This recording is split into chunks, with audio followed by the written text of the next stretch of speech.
Hello hello check hello, थोड़ा आवाज बढ़ाइएगा। Hello जी हाँ मेरे दोस्तों, हर साल के भांति इस साल भी नवयुवक सरस्वती पूजा समिति आप सबों की हार्दिक अभिनंदन करती है और आगे भी करती रहेगी। तो उठाइए दोनों हाथ और प्रेम से बोलिएगा सरस्वती माता की, सरस्वती माता की। रंगदार हम कोरे में रंगदारी, जे भी भाषण में बोली होई मारा मारी। अच्छा बेटा खोरी आने बा होई रंगदार हम कोरे में रंगदारी, जे भी भाषण में बोली होई मारा मारी। अच्छा तो वही दिन पता चली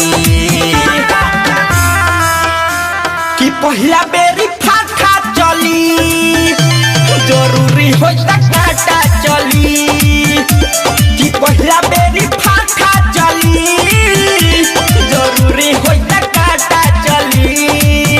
अरे साथ कहोगे साथ देंगे, साथ कहोगे साथ देंगे, प्रसाद कहोगे प्रसाद देंगे।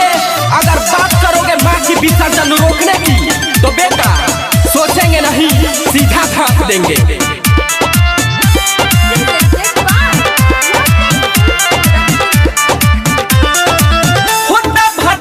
शांति से हो जाए दे, सब जानिले हमारा के नारायण।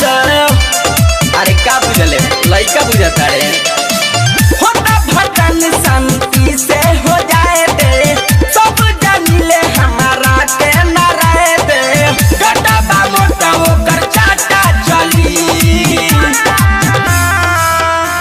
कि पहला बेरी फाटा चली, जरूरी हो काटा चली कि पहला बेरी फाटा चली, जरूरी हो काटा चली। हम केसरिया रंग का दीवाने हैं, हम केसरिया रंग का दीवाने हैं। ना पीला ना नीला ना काला रखते हैं। हम मोतिहारी के सरस्वती पूजा समिति है बेटा, एक तरफ माला तो दूसरी तरफ भाला रखते हैं, समझा।